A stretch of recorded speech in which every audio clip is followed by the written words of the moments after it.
Hello, everyone, and welcome to Idle Insights, a show that is usually hosted by Treavor Bettis, talking to interesting people about Dungeons & Dragons and Idle Champions and all the things that go with it. But Treavor is out today, and so I am lucky enough to be able to grab this seat to talk to this amazing human next to me, Eugenio Vargas. Hi, how you doing? I'm so good. Thank you. What an intro. I've been working on it. I've been practicing. I love it. Yeah. You know, so the reason that you are on is because of a little thing that just ended recently, a familiar quest. But for people who are maybe catching up with that or haven't seen you before, what do people know you for in general? Sure. I am DM Jazzy Hands on the internet. I'm a tabletop writer and designer and GM. I am on shows like Rivals of Waterdeep. I had a D&D podcast that recently ended after almost 6 years called The Last Refuge. I do stream on my own channel on Twitch. I have been part of a Familiar Quest for all 3 series so far. I've got characters in Idle Champions. I got to play on an Idle Champions Presents. So I'm a little bit all over the place. You've probably seen me or one of my characters around somewhere at this point. It would be pretty hard for the Idle Champions community to have missed you. But, you know, maybe this is a new player to Idle Champions.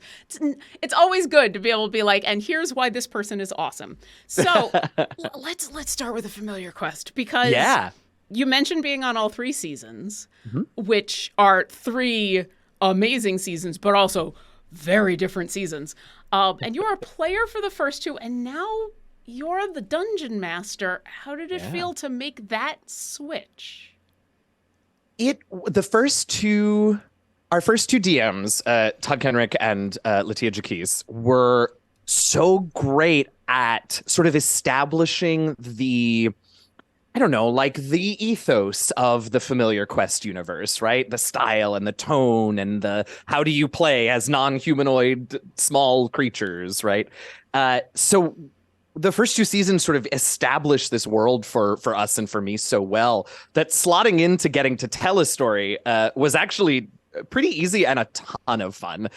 Both of those earlier series had established so many fun little plot hooks for me to pull on, including my own character, obviously. And so it was great. It was exciting to get to step into an established franchise and take over for a little while. So you knew right away you wanted to do something that was interconnected, not your own little thing. I did. I had the sense that I wanted to sort of pull together the super weird Ravenloft stuff from series 1 and Todd's series. And I definitely wanted to take some of the NPCs that we had met and in season 2 or series 2 with Latia and continue to make those relevant. So yeah, I knew it was going to be something. And then, I was discussing with the Codename team about, what we wanted to include, and we were discussing the fact that the movie was coming out, sort of over the course of our season, and so these 2 lovely creatures that you see on my screen, Thembershod and Demogorgon, coming into the series as familiars was floated, and I said, well, 2's not enough. We need a 3rd, and so that's when I included Pest, and everything sort of snowballed at that point. So. Okay, so I wasn't going to talk about those just yet, but since you've brought it up because they're adorable. Oh, no, it's great. It's great. This is my favorite way to transition is you've done it. Baby Thembershod. I mean, oh yeah. I mean, our favorite chunky dragon.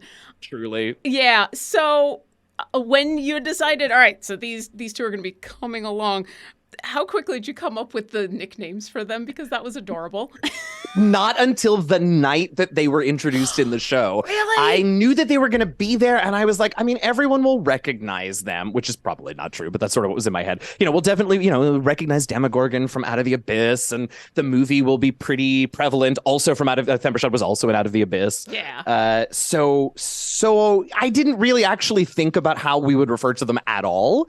And then as I was doing my final prep that Monday, I had a flash of every game I've ever run where my players, knowing that I'm bad at names, asked me for names. And so I thought, oh, well, it's easy. These 2 have names already. well, but their big forms have names. It feels like we should have little names for their little forms. And thus, Thembo and Dee Dee were born.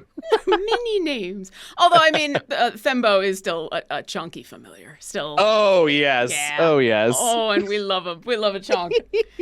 All right. And so then you add Pest on in there, who has now achieved their final form, their third form. Well, based on the finale, I think I don't know the answer to that, but I do know that that is now up to Pest in a way that it hadn't never been before. And yeah, so if you haven't figured it out yet, we're probably going to be spoiling a bit of a Familiar Quest series. Sorry. No. It's kind of hard to not at this point. Right? I mean, people have had time to watch it. It's been up on YouTube for a little while. So, you know, it'll be, if you haven't seen it yet, just think about this as hype for that. Yeah. I got to talk about that last episode with you. So first, since this season had so much to do with Pest, the search for Pest, you know, God has sent these familiars out to search for Pest. God, also known as M. Montgomery's character from series 2. Which was absolutely brilliant. Made me laugh every time. Every time Yep. Scotty was just like, God has sent us on a quest. I'm like, I love you. I should reach out to M. I don't know if she watched this series or not, but she should know that that Gale had an outsized part as God. Yes, you were the inciting incident. So did you have an idea of what Pest's form was going to be before you were asked to be a DM? Did you pick it because of the being a DM? Go for it. Yeah, I didn't know. I mean, I think I might have mentioned this actually in my Idle Insights from Series 2, that I originally, in the first season or series, when Pest was a Pest mascot from Strixhaven, I had envisioned just having him cycle through the 4 mascots from Strixhaven. And then, you know, the second season, he was a Grimishka because I thought, well, let's just do something different. That feels a little formulaic. I wasn't sure if I was going to get another season with Pest at all, so I hadn't really thought about it. And then I was asked to DM this season, and so I thought, okay, well, Pest won't be in this season, so I don't need to worry about it. And then I thought, well, that's no fun. And I was given Themberjod and Demogorgon, and I thought a trio is more interesting. Pest is particularly in series 1, had a lot of like pretty, especially for a familiar quest, pretty like intense like morality moments about his summoner and what was good and what he should do about people who are bad and all of that. So all of that sort of came together in me deciding, no, you know what I want? I want Pest to be in this season, and I want him to have a new form, and I don't know what that is, but I want it to come out of Van Richten's Guide to Ravenloft. Just to be creepy, or just to go along with Thembo and everybody? Or no, largely just to be creepy, because I had the sense that Pest was in a sort of troubling time. I also, when I got the cast list for this series, I knew that you know, Scotty knew Pest from a brief guest slot in series 2, but otherwise these were all new familiar characters, none of whom really knew Pest. And so it was a chance for me to say, okay, that probably means that the original crew is off doing their own thing. Time has passed. Things have happened to Pest. Let's really swing for the fences and take him off in left field and make him evil and creepy. Or maybe not evil, but present as evil and creepy, right? That is, we should talk about that when we talk about the finale episode. But yeah. And so I literally just flipped through the bestiary part of Van Richten's and had a few options. There was a time where I thought, what if he's just that vampiric mist? That's too difficult. So we settled on, you know, I filtered it for small sized creatures because that's sort of a familiar quest theme too. And just kept going back and forth to this one. And I'll admit that the Carrionet I wasn't going to pick because I thought, well, I don't need Pest riding a goofy unicycle like the Carrionet in the art in Van Richten's is. But then very quickly was like, okay, so he's a puppet that doesn't ride a unicycle. Let's go. Yeah. And of course, the art department did an amazing job. You know, I said I want a needle instead of a pin, and he's got to have the scarf, and he needs the teeth still, and all of that. And they just, as always, just did such a beautiful job. Yeah, I didn't think the Carrionet could get any more creepy until like a second and a third row of Pest teeth were added, and now there they are, and it's beautiful and creepy, and I love it. Perfection. Now, so I feel like you had the the joy of leaning into that in this last episode, because the characters had a chance to, like, is Pest right? Is Pest wrong? Is Pest evil? Yeah. Are we doing the right thing? Or are we doing the wrong thing? And certainly it's a lot more difficult when you're looking into that face with all those teeth. Was that also something that you kept in mind the whole time? Yeah. Like, I just want it. I don't care how right my morality is. I want creepy teeth. I mean, yes, right? Because I had the sense from the very beginning that Pest was going to be sort of the villain for the season. And also, from the very beginning, I wasn't sure if Pest would in fact be the villain, but I knew that part of the story would be that question, right? Because I couldn't decide. I wasn't sure if I was ready to let my Pest go full, lawful evil or whatever. Yeah. So I didn't know. And as the story went on, and as Pest plans became more and more clear to me, as we told more of the story, I thought, this is morally gray as it is, and that's an interesting trope in storytelling in D&D, right? Having to make those more difficult moral choices. But let's give it that familiar quest spin, right? Which is to say, let's make it a little silly, very creepy, a little cute, and, kind of ambiguous. It's been true for all 3 series that at least once we have had to ask, are the party the bad guys?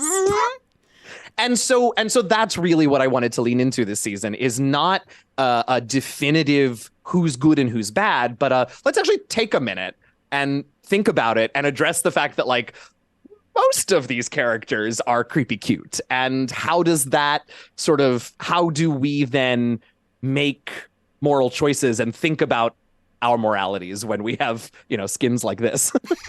When you've got Misty. Sorry, go ahead. I was just going to say, and Pest even said it in the 7th episode very briefly, which is like, you have to, I don't remember exactly how he phrased it, but something along the lines of like, I recognize that everything I say has a veneer of like evil, and you all have to be able to look past that. It is a product of the form. Yeah. And that was part of his argument, right? He was forced into this form, and now suddenly nobody trusts him, regardless of what he says. So that it was all sort of part of the let's make him think in episode 8 a little bit. He went from MacGuffin to maybe the evil person, but actually maybe just the antagonist. I think antagonist is probably the best way to classify him, because depending on how that last episode goes, it could go in a bunch of different ways. Exactly right. And I've seen that distinction made actually several times in the last couple of weeks. And I think it's a really interesting one, villain versus antagonist. And so, yeah, that's a good way to put it. So the 4 players you had, like you said, only one of the characters that they were playing knew Pest briefly and had to come up with 3 billion ways to talk about who a Gromeshka actually is. But you've had a chance to play with all 4 of these players, some quite a bit. Yeah. Did that help you inform things that you wanted to do either with them or their characters, things you wanted to try? Because, like, I'd imagine you know Brian well enough that there are probably things that you could go, I'll put this in here because it'll make Brian laugh, or I'll put this in here because it'll make Alicia happy. Was there anything in specific that you wanted to seed in there? I mean, anytime I made any reference that sounded even vaguely Star Trek related, that was specifically for Brian. But what knowing them actually informed me the most on was to be ready for the tangents and the chaos and the I hate to say just silly, right? Because it's not that it's just silly in Familiar Quest. There's a sort of a purpose to it and a narrative reason for it. But it just made it easier for me to be ready for that. And, one of, at least in my opinion, particularly for stream DMs, one of the toughest jobs is feeling your way to when that is done now and we need to move on. And that just comes with familiarity with your players. And so that was a huge boon for me. Megan, I knew, was going to come up with wild ideas for Squiddle. And so one of the things when I was planning that I would always do is I would think about Megan and not try and guess what she was going to do, but know that I needed to leave space for it. Kelly playing Scotty and specifically playing Scotty from series 2, I knew, like, okay, whatever we end up like because Scotty was our quest giver, right, in a lot of ways. And so a lot of that planning was Scotty is not a bright character, and we know this. And Kelly really likes to lean into that with Scotty. So how do we shape things so that, Scotty can be a low intelligence character and we can love him for it, but also the things that need to happen can still happen. Yeah. Brian was tough because more than planning for Brian, it was about planning and trying to guess where Brian would get ahead of me in realizing what I was doing. And so that was my thing with in terms of like knowing Brian and planning for Brian was working really hard not to give the game away about Pest too early. And then for Alicia, who I know as a player the least of the four, it was really about, especially after that first session, it was really about finding ways to let Misty lean into the creativity that Alicia has for taking mechanics and making them incredible flavor and storytelling. I wish that the audience could have seen Misty's character sheet, because Alicia went through and renamed every single monk ability to be Misty flavored. So unarmed strikes were, zapping fur or something like that. And they just all had these names. And it was so clear to me, who could see all of that, how it informed her character. So like just going over her character sheet, finding the cool names for things and being like, okay, maybe I can get her to say that name in tonight's episode. That's awesome. Yeah. She does that a lot in Children of Verte as well. And it's always like, that's super cool. How did you even come up with this? Is amazing. Yes. And you had two guest players jump on in with Johnny and Gabe. So you'd mentioned a little bit ago about how part of the experience of being a DM on stream and with playing with some of these players is knowing when to corral the silly or when it might be done, how to end a session. And so now you've got Johnny coming in for an episode, you got Gabe coming in for an episode, now you got a few more constraints. How much did you work with the two of them ahead of time in order to almost co-DM those episodes? Because they were really involved. Those characters were really, really involved with what was going on. Yeah, that is, as someone who has been a guest before, and this is very much a personal taste thing, but both Johnny and Gabe seem to vibe with it, so that's good. I do like to give guests a rundown of why the character's around, if I have needs or expectations and all of that stuff. So both of them got little, like, not even one page, like half page descriptions of basically why their character was going to get connected to the show. Mm-hmm. And then, I had time with each of them to go back and forth, and they could ask me questions and I could get to know their characters a little bit better. But, when you've got only 8 episodes and each episode's only 2 hours, not that it's not plenty for a show like Familiar Quest, but, there's 16 hours of content and we got a story to tell in it. For me, it is much easier for me and much less stressful for the guests for me to be able to say, here's what you're doing here. Here's what I need to happen plot-wise in a very vague and general sense. And so use that information as you will, and still letting them play their characters, have agency, do whatever it is they want to do is a fine balancing act, and they were both so good about it. With Gabe, I basically said, Pest is doing a thing. You know a little bit about it. But you have agreed to pick up these familiars and bring them to a place. And there's a few more details here and there, but that was kind of it. Mm-hmm. And so, Gabe was the one who decided that he was afraid, actually, on some level, of Pest, which was a completely different vibe than I was prepared for at that point in the season, but it started giving little hints to the cast. With Twiggy, I said, here's how you got here, and when I give you the cue, your vacation is done and Twiggy has to leave, right? So we got to fit everything in there, but until I give you that cue, do what you want to do. Just giving them little tidbits to latch onto, and then gives them the comfort to be free and improv and have their fun with their character outside of that. And popcorn. And of course. So that popcorn, do you have like a table for that? Is that just something you were having fun with? It was something that I was having fun with. So I opened up the just the monster list on D&D Beyond, and then would roll something that would tell me what subclassification and what page of monster, and then I would just pick something at random. So, you know, a little random. Listen, if Gabe is going to be on the show, be ready for random chaos. And Absolutely. Absolutely. I think now we have both experienced the joy, Yes. the immense joy, and also the tiny bit of terror of DMing for Gabe, who is... tiny bit of terror. Yeah, that joyful bit of, I gotta keep up. But yeah, Exactly. Here, have some popcorn that's a polymorph popcorn. Let's see what happens. And it was joyful. Well, I mean, I had fun, so.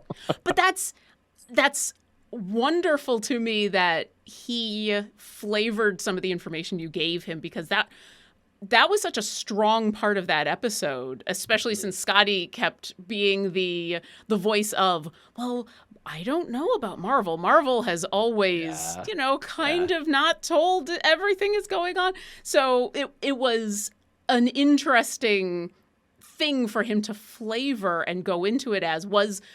You said you were surprised by that choice. Was there any final little bits of changes that you made in the last episode because of that choice? No, well, sort of. So what it allowed me to actually do was then, once they arrived with Pest in Thay, was just to go ahead and lean on the evil, creepy side, because Marvel had already established it. So instead of establishing that Pest is creepy, but maybe his morals are gray, it was, let's lean into a thing that the party already is predisposed to believing and just push the envelope that much further. And that's why Gabe is such a joy to have as a guest, because there is chaos and there is nerves and there is like this anxiety of I have to keep up with him, but also you can trust him implicitly, and he knew what we needed to accomplish, and so I knew that we would get there, and so I knew any decision he made, would be the right one in the moment. And that's a big trust thing, but Gabe and I have played together enough, and I know him well enough that that's a thing that's very easy for me. Johnny, on the other hand, I had met once before and had never played with, and so it wasn't that I trusted him less because of anything other than I just didn't know him, but also Twiggy's part in the story was a little bit easier. It was a little bit more slottable. It was less directly related to the core, quest for Pest, right? And so that let Johnny not, really do whatever he wanted to do within the bounds of that little mission. We need to clear out this forest because it's ruining my vacation. Okay, if that's what Twiggy's sort of goal is, then Johnny can do what he wants. It's not going to mess with my future plot because his character is focused on this moment. So it's just about finding the ways to give that freedom and still hold on to one's plot. I think this is also further proof that all 3 seasons of A Familiar Quest, one of the reasons they've been so successful, at least in my opinion, has been the level of professional performer that's going along. Because we've talked a bunch about how you got to craft things. You've got 8 episodes. You only got 2 hours, which can sometimes feel like way too much and not enough time. You've got people coming in. You got people coming out. But you've got all these professionals that you're with that have all done this before. You've done this a ton. Yes. And so that had to have been... It's just been a joy all 3 seasons because you can just kind of feel, I'm watching, this is a Broadway show. This is a professional sports team. These are people who know what they're doing. So that's got to help. And, not to pat ourselves on the back too much. Well, I mean, you should. Do it. Go for it. In particular with the Familiar Quest, that's hard. Familiar Quest has a weird vibe that makes it a little tough sometimes to do that, right? We have Series 1, I'll just talk from my experience as GM of Series 3, right? But in Series 1 and 2, we established that the Familiar Quest, brand, right, is silly, cute, and creepy. And that's a hell of a combination to keep an eye on, to keep true to, and also still do what you said, right? Craft a story, a coherent story with people with storytellers and players that you believe and understand and that you can keep up with. That's tough. That's tough. And I congratulate my players for being able to consciously or not recognize that was sort of the assignment and do such a brilliant job of it within each episode. Well, don't sell yourself short. I mean, oh well, thanks. Thank you. And so I think that is how I'm going to transition into the final episode and talk a little bit about that ending. So I mean, major spoilers at this point, but if you made it this far, welcome. This is going to be a ride. All right. So you've crafted Pest's motivation. You've crafted what he's about to do. It's come to the point in where the party has realized and everything's been explained.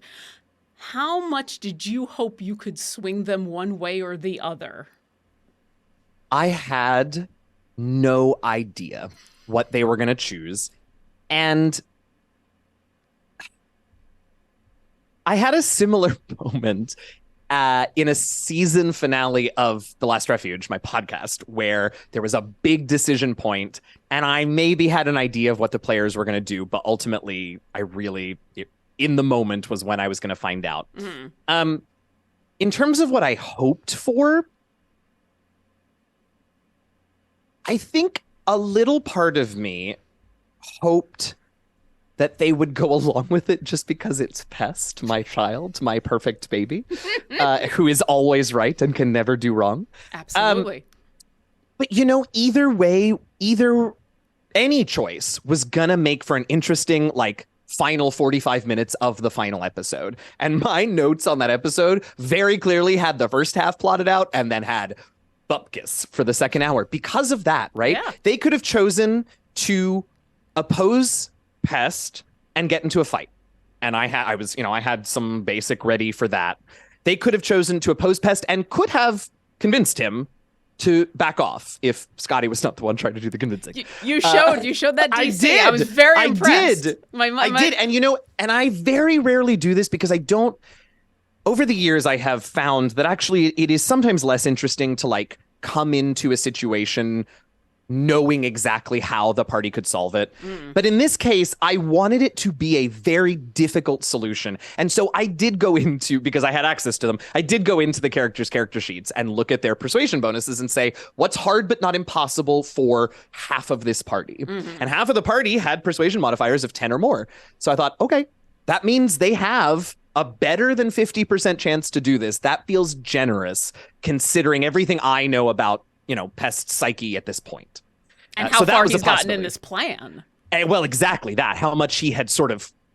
Because if we really did a little episode, a little sub-episode of everything that Pest had been doing while the 4 PCs were going on their adventures, it was a lot. He did a lot and went through a lot and dealt with a lot. And so it was going to be tough for him to do, but it was possible, right? So that was another possible outcome. Agreeing with him and participating in the ritual was actually one potential outcome that I thought of that I thought might be really fun and interesting.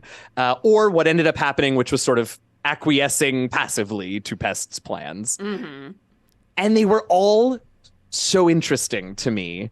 If they let him do it, what does the world look like without force summoning?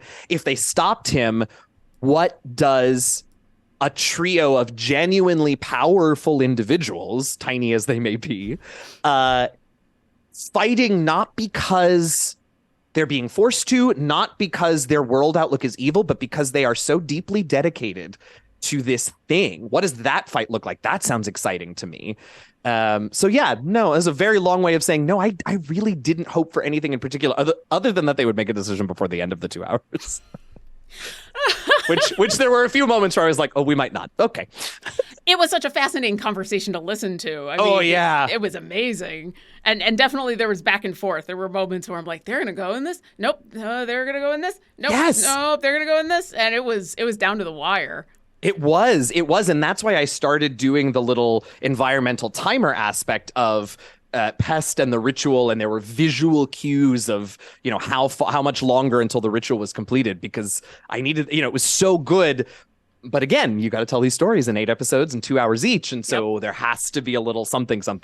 So I had a blast with that episode, and I'm so proud of the way that they dealt with it all. It was amazing, and also poor Golden Goat.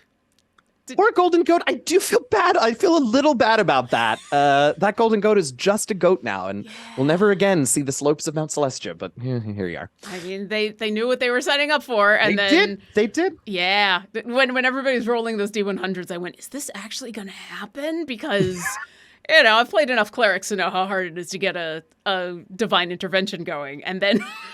when the 5 came up, I'm like, oh, this poor goat. You can probably see it in the VOD, but there's a moment where Alicia tells me that she has rolled a 5. And you can probably see it on my face. I realize that she rolled a 5. I realize that means that one of these familiars is going to be cut off from their plane for the rest of their natural life. Mm-hmm. And then I panic because I don't remember which familiar I assigned Alicia to. And so I'm sitting here going, oh, holy crap. Do I now have to cut off Pest from everything he's ever... Oh, God, what do I do? So there's like a 2.5 second little... Okay. But I mean, I'm kind of glad in a way, because if we do get a familiar quest, I think having Pest have all of his connections is interesting. But definitely in that moment, it could have been heart-wrenching, actually, to be like, and it worked, and now you've lost everything. It's like, oh, so poor goat. Yeah, poor goat. Poor goat. Yeah. And so now it's happened. Now it's happened. And so we don't know if there's going to be more familiar quest. We don't know if there's going to be more of these characters. But so I'm going to ask Eugenio, you personally, because you're going to go forward and play lots more D&D and do lots more one-shots, campaigns, everything, because you're awesome. Is this now canon in your world? No, I don't think it is canon in... Well... I mean, and if the answer is you don't know...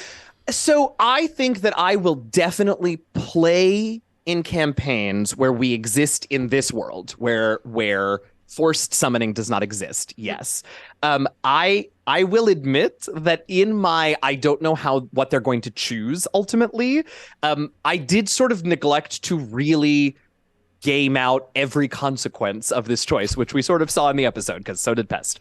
But I very, very much want to play at least some adventures in this world, because I'm really curious to see what it looks like. This series, this brand, Familiar Quest, has given sort of sentience and agency and spotlights to summonable creatures. And I am fascinated now to find out, knowing that they are in many ways as capable as any humanoid summoner, what that's going to look like. Because what I was very careful about when I phrased it is that, yes, the point here is that you can't summon familiars without their consent. But it does also mean that conjure woodland familiars, conjure woodland creatures, rather, conjure celestial spirit, all of those conjuring spells where you're pulling spirits from other planes, they don't work anymore. Yeah. They just don't. No more conjuring a bunch of little tiny meat shields to go send off in front of you without their consent, at least. I mean, maybe they're into it, but no more just doing it. Exactly. So yes, I would very much love to play in this world some more, and I would love to play as familiars who are coming into their own as, fully, what's the word I'm looking for? Cognizant members of the adventuring ecosystem. But I also would love to play with a party that has at least one or two characters that summon, and see how it looks and feels from that side. That's amazing. Yeah. I hadn't really thought about all the other summoning stuff until you just mentioned it. And now I'm thinking of all the stuff that I've summoned in various characters in various ways. And I'm like, okay, all right. Now you have to not only spend the spell slot, but spend the time and have a really good reason, have a really good argument, or just hope that saying help is enough, which maybe it will be sometimes, because and that was Pest's whole thing, right? Is that anyone can do whatever they want whenever they want. It's just that you got to ask. And it's interesting to think about things like the Pact of the Chain Warlock, right? Because on the one hand, their subclass or pact given feature, that familiar, doesn't have to show up. But on the other hand, right? Again, I was careful in this way with the wording, because if the familiar of the Pact of the Chain has made a pact with the patron, then they've already given their consent. And so there's all kinds of like loopholes and workarounds that are the nature of Pest feeling emotional and doing this thing without thinking it all the way through. That that kind of world tweak, I am fascinated to see the repercussions of. See, now I'm thinking about devil contracts or devils that are... We're going to use our services to broker agreements between familiars and their summoners, and maybe we get a little bit of the piece of the pie in there. And, oh, geez. Yes. Wow. I mean, Contract attorneys. In Exactly. D&D. Contract attorneys, unions versus like independent representatives, whatever. Like there's so many ways that this could be attacked and examined and spooled out across the multiverse now that this thing is happening. Yeah, and I will also say the way I imagined it. I love it too. And I will also say, and this, we didn't 2 hours, so we didn't have time to talk too much about this. But the way I imagine the whole process is it actually is not a one and done. So what Pest actually did with that ritual was to sever 3 specific planes. The Feywild is easy, but in the Find Familiar spell, it specifically says these spirits come in are either fiendish, celestial, or fey. Mm-hmm. Well, fey is easy; they come from the Feywild. But celestial and fiend, there are dozens, potentially hundreds when we talk about fiendish, different planes that those spirits might come from and still be considered a fiend or a celestial. Mm-hmm. So there, in my mind, there's a lot more work for Pest to do to sever each of those individual celestial and fiendish planes. Oh, yeah, because those are specific planes, even though the familiars, you said they were stand-ins for the plane, but it was those specific planes. So right. Now... So it's the Abyss and Mount Celestia that are now, that you cannot summon spirits from. So for a long time, a lot of summoners might not even notice. Yeah, because they get from somewhere else. Yeah, until the plane that they happen to pull from. And that's not a choice you make when you cast the spell, right? At least according to the spell. So until they're all done, there will be summoners in the world that are still able to pull and won't even notice that something is happening. And then a familiar shows up who says, hey, I came, but by the way, next time you're not going to be able to grab me. I'm joining the union. I'm giving you a heads up because you've been nice. So just so you know. Exactly right. There's so many possibilities of stories to go along with this, and we can spool it out for as long as we want. You know, Pest might be able to collect familiars from all of the different celestial and fiendish planes over the next couple of months. Or maybe it's a process of years, or maybe it never gets finished. Right? There's just so much. I love D&D. This is one of those things in where diving into the weeds isn't necessarily about like, oh, I got to stat everything out and I have to plan everything out and know all the details, but is such joyful discovery of like, but if this, then this, and that's an adventure. But this, then this, and then that's an adventure, or that's a character. So yeah. I mean, we need more of this. We absolutely need more of this. So like I said, we don't know any more about a familiar quest. Hopefully we will get more, but I know another amazing thing that you are on that our fans know you from is Rivals of Waterdeep. Yeah. Which is coming to a close very, very, very quickly. We're on like 1 or 2 episodes left. 2 as of this recording, 1 by the time this interview airs. Yeah, we are speaking from a little bit of the past. So I know this has been something that Rivals have been kind of working on and planning for a while and everything. What have you specifically been thinking about when considering Kent and his travels? And I know there's still an episode or 2 left, and I don't want you to have to spoil anything, but... No, not at all. I have let Kent bleed into my real life a little too much. Kent is... Kent's whole thing for this finale sort of half season is he needs more to his life at this point than just adventuring.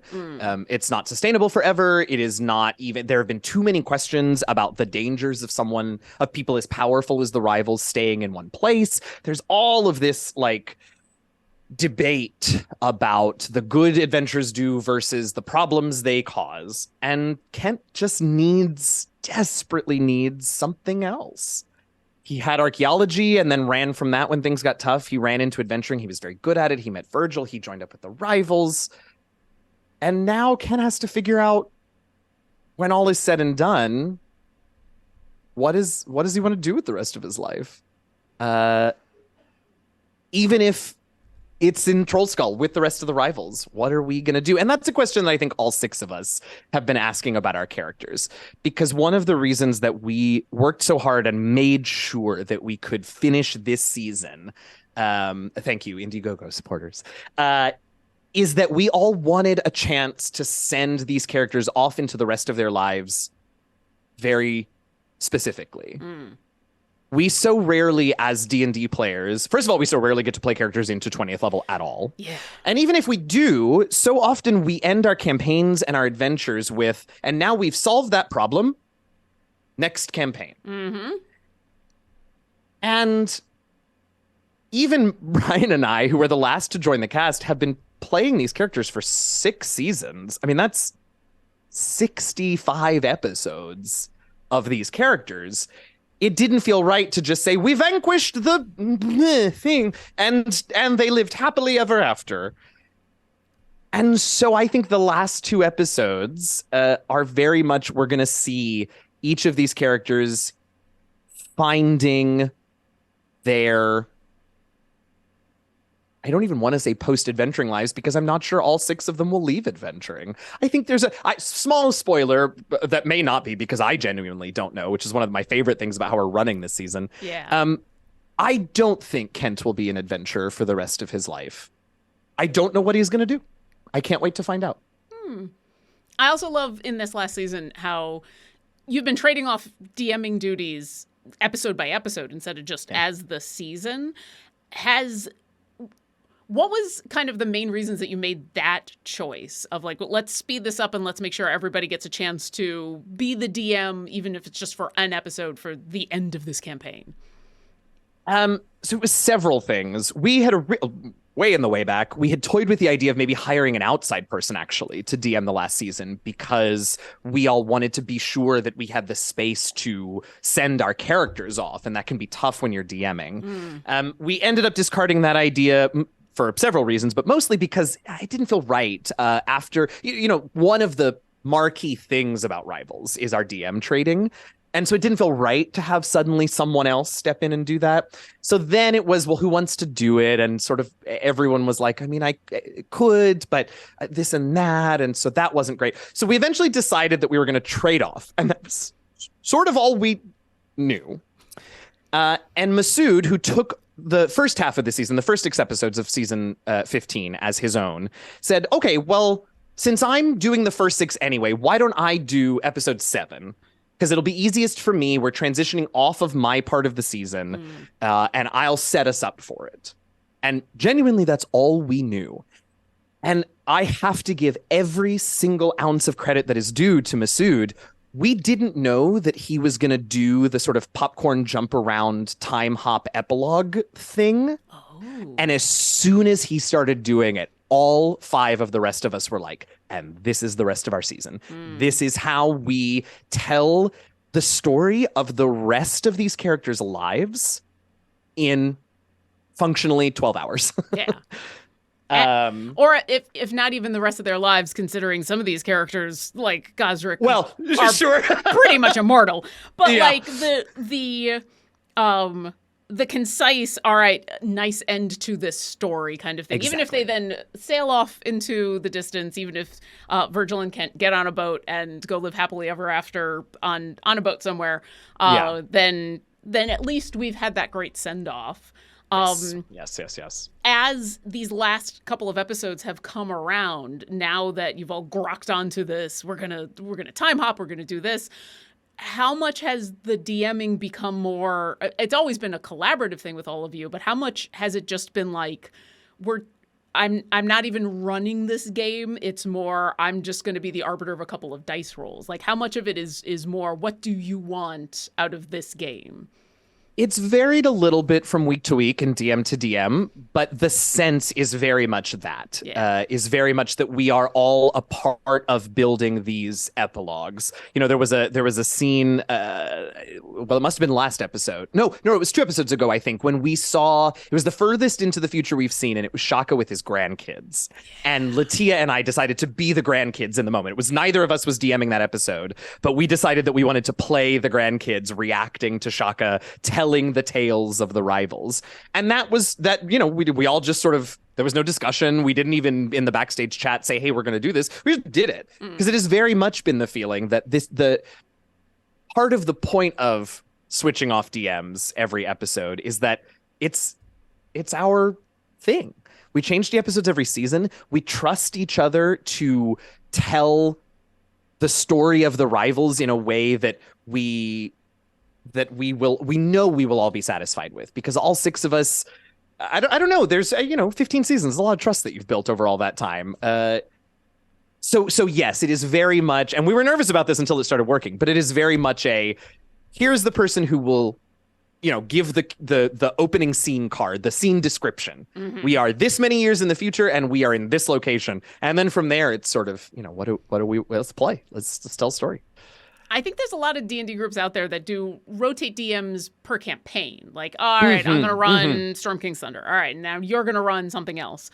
But you've all taken this to kind of the next level with, well, now I'm running the same campaign with the same characters in the same timeline, and now even ratcheted it up even more. So with all of this experience being jumping back and forth with DMs, if you had one piece of advice for groups or individuals out there who are like, I want to give this a try in my D&D game, what would you say?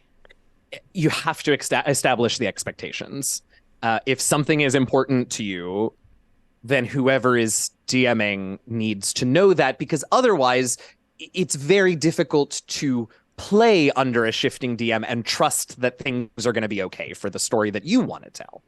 I do not always, or I'll say, when something happens in Rivals, it's not always something that I expect or asked for or needed to happen for Kent, but it is always something that I trust will make sense for our story. And if there ever is anything that I want or need for Kent, I know that I can tell whoever's DMing that episode that season, hey, could we try and work this in? But then you've got to sort of release the vice grip and let it go. If you're really dedicated to this. Have the conversations, establish the expectations, and then be willing to let things that you don't expect, or maybe even that in the moment you don't even like, right? Let that happen. I mean, I have to qualify within safety, within safety reasons. Yeah, of course. Yeah. But if it's something that you wouldn't have chosen to deal with this in the whatever way, right? If you want to trade off your DMs, you gotta trust that it's going to be okay and let that happen. And the only way for you to be able to have that trust in the moment and continue to play and tell that story with your friends at the table is to do that extra legwork up front. Or play a show for 15 seasons and have it sort of implicit after all that time. And do it in front of an audience and do it in front of professionals. Exactly. The whole thing. It'll be fine. Yeah. It'll be fine. That is a beautiful piece of advice, I think, not just for DMs, groups who want to trade off DMs, but for just players and DMs in general. Absolutely. We've only got another couple of minutes, and so I know it's like this went super fast. I don't know where the time went. I have like 30 more questions about everything. But I did want to take a moment and ask you about your streaming over the summer, because we've talked now about like the bittersweet of, this is ended and this is ending, and it's my season of ends. Right. It's like, but you've got all this awesome stuff coming up in the summer. I was watching you play the new Zelda game recently, streaming that. And can you talk a little bit just about what you're doing on your channel and what some of your goals are for the summer? I would love to. Yeah, I have just been so fortunate for the last several years to have multiple shows back to back to get to tell all these wonderful stories. And I am thrilled that this summer I get a little bit of a break. But yeah, as we said, it's sort of my season of endings. The podcast is over after 5 years. Rivals is ending after 15 seasons. Familiar Quest just got done. And so I've got a bit of space, and I'm going to be using that space this summer to stream a little bit more on my channel. The primary focus is going to be Zelda Tears of the Kingdom, because I don't know, Zelda Ocarina of Time was the game that made me fall in love with video gaming.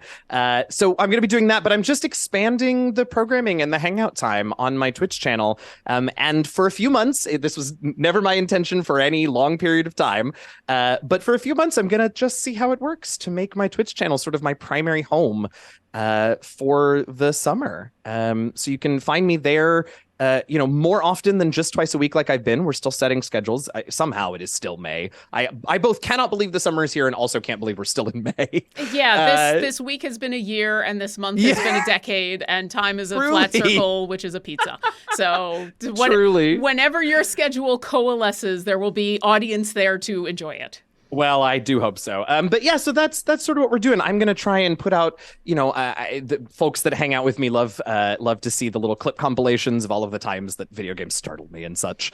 So I'll be trying to put together more of those. I'll be streaming a little bit more often, doing a few events here and there. I'm also, sort of taking a dedicated chunk of time away from sort of everything, which I'm very excited about. But yeah, the home for the summer is going to be over on the channel, and that's going to be the primary place for my content creation, and also, I'll say it, the primary source of income for me for the next few months. So come on over. And I don't know, I'm excited to see how it goes. It is not, like I said, it's not forever. I'm looking forward to the fall. I have some projects that I'm hoping to spool up, and I'm crossing my fingers and being hopeful that there are projects I will be asked to help spool up.